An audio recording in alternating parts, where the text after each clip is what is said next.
Los psicoanalistas llaman a esto un insight, cuando a uno se le abre el cerebro y se da cuenta que está frente a una realidad que no había percibido hasta ese momento. Estábamos frente a una organización criminal y no a un caso en el que habían actos de corrupción aislados. Y entonces, cuando empezamos a pegar las figuritas en el organigrama que se empezó a armar, encontramos esto.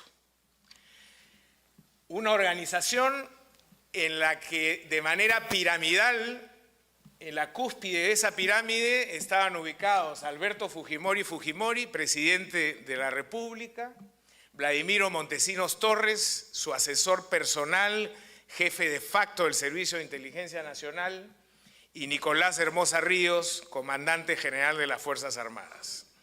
Estos tres eran el triunvirato que organizaba el resto de la captura del Estado y habían copado todos los sectores posibles que el Estado peruano ofrecía en ese momento. En la foto de la extrema izquierda, ese señor se llama Alipio Montes de Oca, presidente del Tribunal Electoral. Su función era asegurar las reelecciones infinitas. Después descubrimos que tenían un plan de reelección de 30 años. Y Alipio Montes de Oca aparece en un video recibiendo $10.000 de parte de Montesinos. Bueno, Montesinos tenía esta patología que lo llevaba a filmar todo, lo cual nos ayudó mucho luego en las investigaciones. Y ahí Montesinos le dice, mira, Alipito, se llamaba Alipio, pero decía Alipito, vas a recibir $10.000 mensuales adicionales a tu sueldo para que tú te encargues de que las reelecciones siempre sean posibles y que los candidatos de la oposición no puedan prosperar. Ese fue básicamente el objetivo perseguido desde el ámbito electoral. Este señor y dos magistrados más del Tribunal Electoral, asalariados por Montesinos, básicamente se encargaron de hacer posibles los fraudes electorales sin sobresaltos para la organización. Este señor hoy está condenado a 10 años de prisión, conjuntamente con los otros dos vocales que hicieron posible esta circunstancia. El personaje que está a su lado es Alejandro Rodríguez Medrano, magistrado de la Corte Suprema, presidente de facto del Poder Judicial, que era quien llevaba a los otros magistrados al Servicio de Inteligencia Nacional para hacer posible el control del Poder Judicial. Cualquier parecido con la realidad es pura ficción, por favor.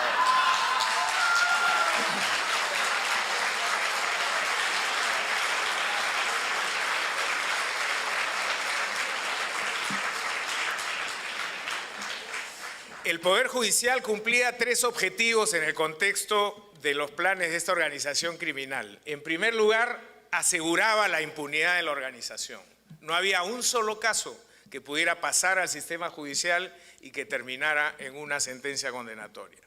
En segundo lugar, era el bulldog del régimen, perseguía a los enemigos políticos, les abrían casos penales, los obligaban a huir del país. Lo hicieron con algunos magistrados del Tribunal Constitucional, con Baruch Ifcher, propietario de Canal 2, y otros que empezaron a cuestionar al gobierno y su red ilegal. Entonces se convirtió en un instrumento de persecución política. Y en tercer lugar, fue un aparato extorsivo. Cuando encontraban casos donde había mucho dinero, casos de mineras, de pesqueras, de grandes inversiones, aparecían y se vendían a una de las partes para asegurarles un resultado. Si las vacas estaban flacas y no había muchos casos, entonces los creaban, se inventaban casos, denunciaban a personas y luego les cobraban para archivarles el caso que ellos mismos habían generado. Y esta fue entonces una de las cajas chicas de la organización criminal. El sujeto del medio es Víctor Joy Guay, presidente del Congreso, operador político de la organización criminal, era el encargado de tener alineados a todos los congresistas para que votaran en determinadas circunstancias. En esa época la tecnología celular no estaba desarrollada y entonces todo se manejaba por Viper y los convocaban por Viper a votar y ahí se enviaban las instrucciones del régimen para que se alinearan en lo que el triunvirato decidía hacer. Y además era el encargado de enlazar con los medios de comunicación social para que hubiera una sola voz. En ese momento en el Perú habían 7 canales de televisión abierta y 2 canales de cable. De los 7 canales de televisión abierta, el gobierno tenía comprados a 6. Y tenemos los videos donde aparecen entregando millones de dólares, siempre en la sala del Servicio de Inteligencia, para comprar la línea editorial, que la prensa no cuestionara al gobierno y que más bien atacara a sus enemigos. Y el 7º canal no lo compraron porque era el canal del Estado, entonces ese era gratis. Con lo cual tenían 100% del control de la televisión abierta, y de los 2 canales de cable compraron uno por 10 millones de dólares y el otro jugó un papel muy relevante en la caída del régimen, que fue Canal N, que subsiste hasta el día de hoy, un canal solamente de noticias. El calvo que está a su izquierda es el señor Venero. Venero era el financista de la organización, el encargado de sacar el dinero a los paraísos fiscales, de operar con los bancos y sacarle los fondos, robarle los fondos a la Caja de Pensiones Militar y Policial, que es fue una fuente de financiamiento permanente de esta organización.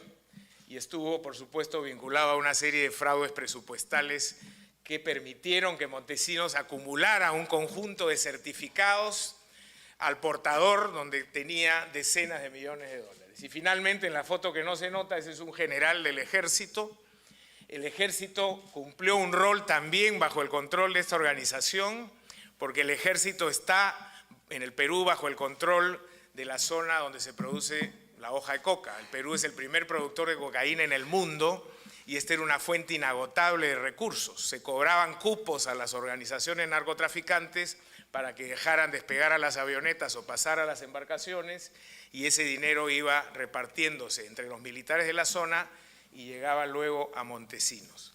También fueron utilizados los militares como un aparato de violación de derechos humanos, y ahí se crea el famoso Grupo Colina, que hoy está desbaratado, todos en prisión, que básicamente se dedicó a asesinar a aquellas personas que se sospechaba o sospechaban ellos que estaban vinculados a organizaciones terroristas. Luego, como suele ocurrir, degeneró en un grupo de alquiler que asesinaba a los enemigos políticos o a rivales económicos, incluso de empresas competidoras, por una suma de dinero. Esto no agota, por cierto, el ámbito del Estado peruano, pero creo que es una buena foto de cómo se llegó a capturar totalmente la estructura del Estado.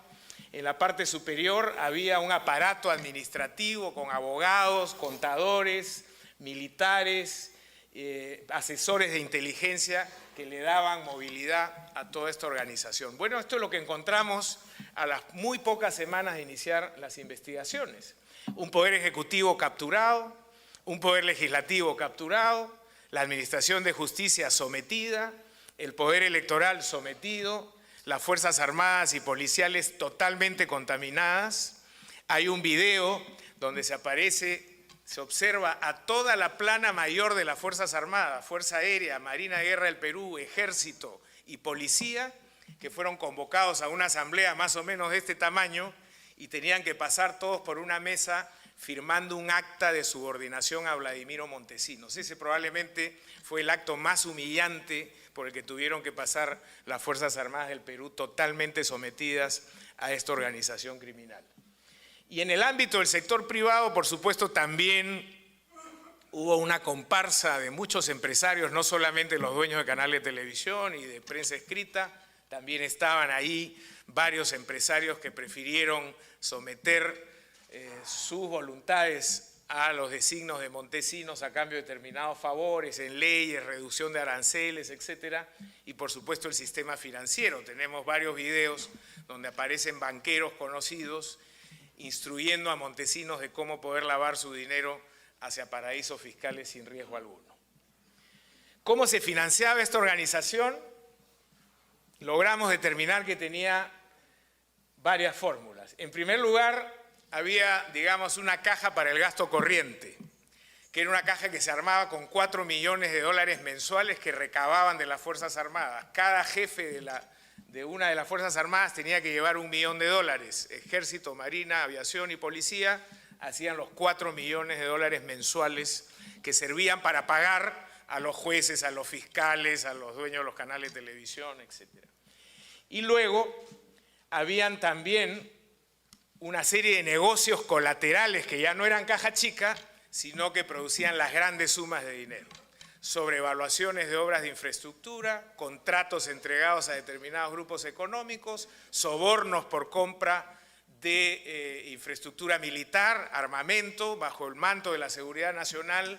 Se cometió mucho robo en ese caso.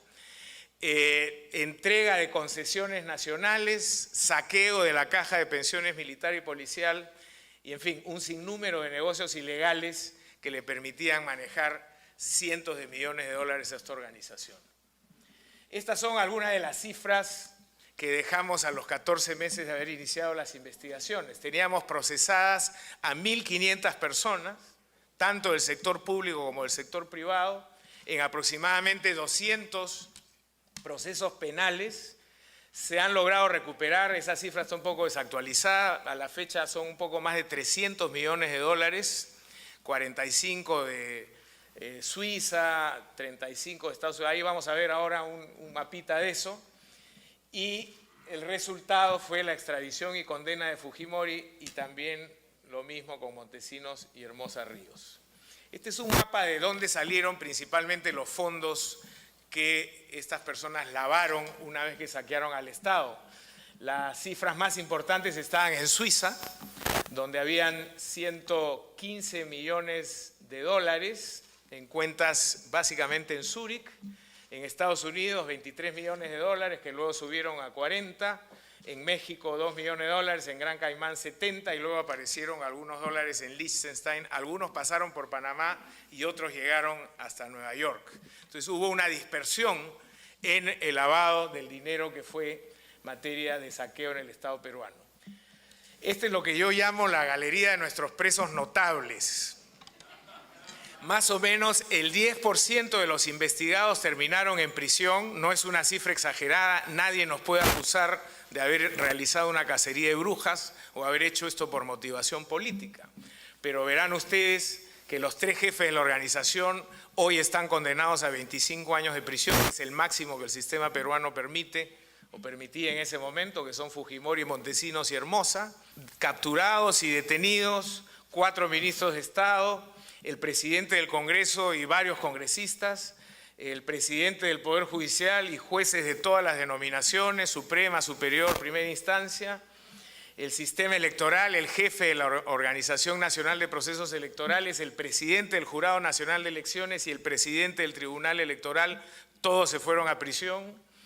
La fiscal de la Nación, que fue condenada a 10 años de prisión al demostrarse que también estaba en la planilla de Montesinos, y fiscales de distintas denominaciones, varios alcaldes, y probablemente la cifra más importante, más impactante diría yo, es 14 generales de las Fuerzas Armadas y de la Policía Nacional fueron capturados en una noche y llevados a prisión por vínculos probados con esta organización criminal. En el sector privado, varios dueños de televisión y banqueros terminaron en prisión, no todos los que hubiéramos querido, pero en ese caso era más complejo porque podían pagar defensas mucho más sofisticadas que las de los otros procesados y complicaron mucho las investigaciones. Pero en todo caso, creo que esto da una imagen del impacto que esta red criminal tuvo en el Estado peruano. Una tercera innovación que nos permitió avanzar rápidamente en la investigación fue el desarrollo de nuevos instrumentos legales. El Código de Procedimientos Penales del Perú databa de 1941. Era un código obsoleto creado para el crimen tradicional, los homicidios, las estafas, el robo, pero no para el crimen organizado. Entonces, cuando nosotros empezábamos a investigar a alguien, teníamos primero que ir a la policía, luego al fiscal, eso demoraba 2, 3, 4 meses, y cuando llegábamos al juez ya para pedir la orden de captura, esa persona estaba fugada fuera del país. Entonces logramos pasar algunos proyectos de ley que rápidamente fueron adoptados por el Congreso. Los congresistas estaban desconcertados, aprovechamos de eso, debo decirlo ahora, porque si no probablemente nunca hubieran aprobado esto, pero nos dieron la posibilidad de tener una ley que permitía, en primer lugar, adoptar medidas cautelares extraordinarias, no tener que pasar por una investigación previa para solicitarle al juez una orden de captura o que alguien no pueda salir del país o allanar un domicilio y requisar documentos o embargar provisionalmente bienes. Si encontrábamos indicios, íbamos con esos indicios inmediatamente al fiscal, el fiscal evaluaba lo que tenía al frente y le pedía al juez que dicte una orden de ese tipo y el juez lo hacía obviamente bajo su control y por plazos determinados que no podían exceder los 15 días en los casos de las detenciones. Eso nos permitió cerrar las fronteras, agarrar a los corruptos rápidamente, ponerlos bajo investigación y con una norma complementaria que logramos también que fuera aprobada en paquete por el Congreso, abrimos la posibilidad de la colaboración eficaz. La experiencia desde la investigación de la mafia italiana y la de Chicago, etcétera, ha arrojado una verdad que hoy día no acepta, creo yo, contrastación. La mejor manera de penetrar en una organización criminal es a través de la delación. Hay que alentar la delación. Y entonces se han creado estos sistemas que se llaman sistemas premiales, por los cuales uno canjea con personas que están comprometidas con esa organización información a cambio de darles una sanción menor o en algunos casos incluso exonerarlos de responsabilidad. Hubo un cierto debate si esto era inmoral. Yo siempre sostuve que más inmoral era no recibir información y nunca llegar a atrapar a los que teníamos que atrapar o no saber los delitos que se habían cometido o no recuperar los dineros que teníamos que recuperar. Bueno, esta ley funcionó muy bien, tiene un proceso que no voy a explicar ahora. No era simplemente que alguien venía y decía quiero colaborar, tenía que entregar la información, había un proceso regulado para verificar que esa información era oportuna, era valiosa y era cierta. Si esa persona nos mentía, se complicaba la vida mucho más. Si lográbamos verificar que su información era cierta, se acogía al sistema de beneficios y juez y fiscal se encargaban de decidir qué suerte iba a correr esa persona. Bueno, fue tan exitosa la ley por dos razones. Primero, porque cuando salió la ley ya habíamos capturado algunos peces gordos y sabían que no estábamos hablando en broma. Y en segundo lugar, porque había mucha gente que se sintió abandonada por Montesinos y por Fujimori y que no tenían, estaban desconcertados.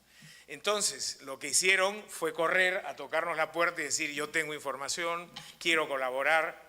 La secretaria de Montesinos en el Servicio de Inteligencia y amante de él en los inicios, porque después tuvo otras, fue una de las principales fuentes de colaboración que no solamente nos dio una idea clarísima de cómo estaba funcionando esto, sino nos entregó documentos, nombres, números de cuentas, etc. Entonces, abrir un espacio para este tipo de negociaciones para nosotros ha sido una decisión sumamente exitosa. Por supuesto, tiene que hacerse con seriedad y si es así, otorga una serie de beneficios a la investigación.